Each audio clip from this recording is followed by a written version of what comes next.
ආයිබෝවන් ඔයාලා හැමෝටම ඔන්න අද මම A-line ගවුමකට ෆ්ලැට් කොලර් එකක් අල්ලගන්න හැටි තමයි කියලා දෙන්න යන්නේ.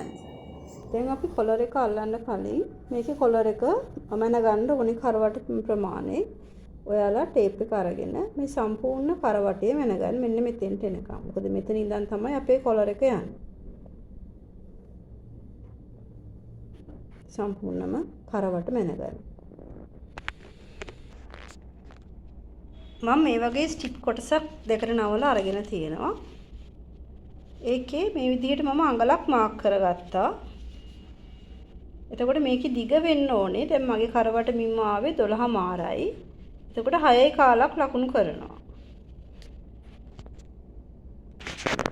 මගේ ආවේ 6යි කාලයිනේ. ඉතින් මම 6යි කාල මේ විදිහට ලකුණු කරගත්තා. පහළ රේඛාවේ, තුඩ රේඛාවේ.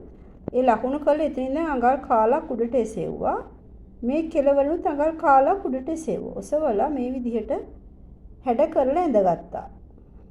ඇඳගෙන ඉවර වෙලා මේ උඩින් මෙන්න මේ විදිහට පොඩි කර්ව් එකක් ඇඳගත්තා. අපි කොලර් එක නිකන් කොටුව හැඩේ තියන්නේ නැතුව ලස්සනට ඕවල් ෂේප් එකක් කොනට දෙන්න ඕන නිසා මේ වගේ කර්ව් හැඩයක් ගත්තා. දැන් අපි මේක වටේ කපනවා. කපලා රෙදි මත තියලා අයන් කරගන්න ඕනේ.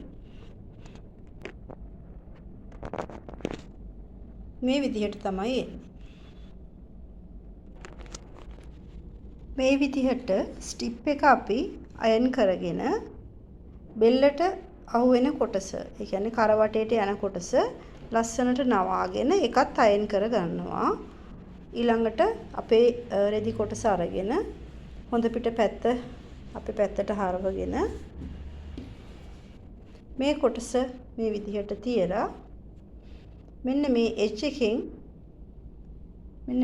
එකෙන් වටේට මහගෙන යනවා. ඒ ගිහිල්ලා අඟල් කාලක් මෙහුම් වාසි තියලා වටේ කපලා ඉවත් කරගෙන කට් මාක් දාලා අනිත් පැත්ත හරව ගන්න ඕනේ.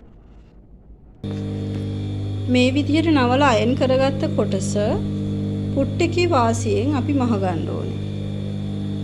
මහ ගන්න නැතුවත් කරගන්න පුළුවන්. නමුත් ඕගොල්ලන්ට මහද්දි ගැටලුවක් ඇති වෙන්න පුළුවන් නිසා තෙත් දෙහා මෙහා නොයන්න හින්දා අපි මේ විදිහට අඟල් කාලක් ඒ කියන්නේ පුට් වාසියෙන් මහ ගන්නවා.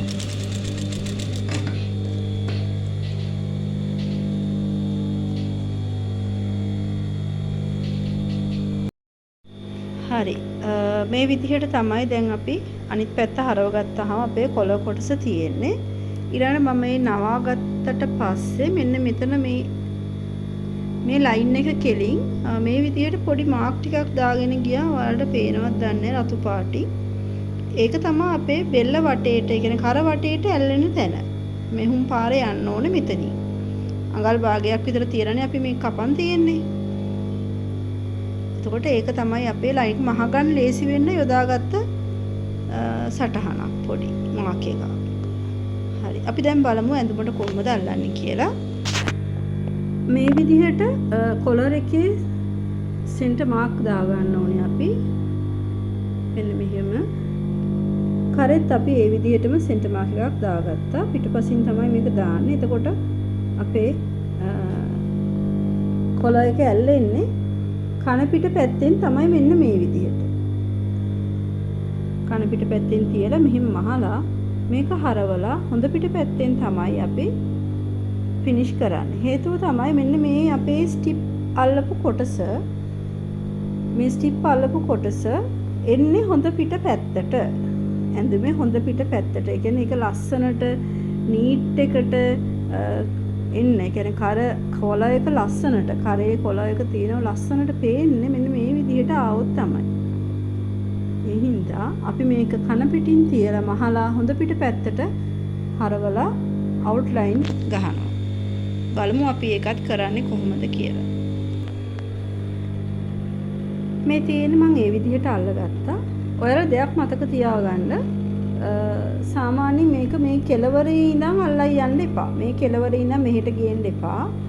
මෙන්න මෙතන අපේ සෙන්ටර් මාක් කරානේ අපි පිටිපස්සයි කොලර් එකේ දෙකේම. අන්න එතන ඉඳන් මෙන්න මෙහෙම දෙපැත්තට මහන්න. දෙපැත්තට මහගෙන යන්න. එතකොට මේක කොලර් එක ලස්සනට බැලන්ස් වෙලා මැහෙනවා.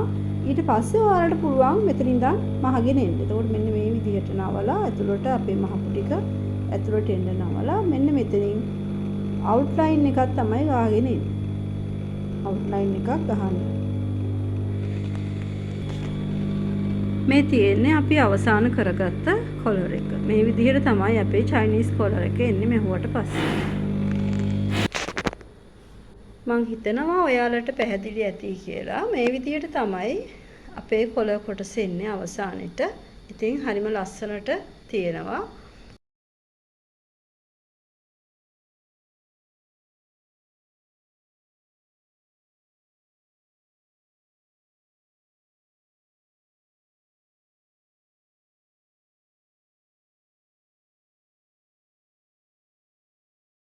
එහෙනම් තවත් ලස්සන වීඩියෝ එකකින් හමු වෙමු. Thank you වීඩියෝ එකත් එක්ක එකතු වෙලා හිටියට.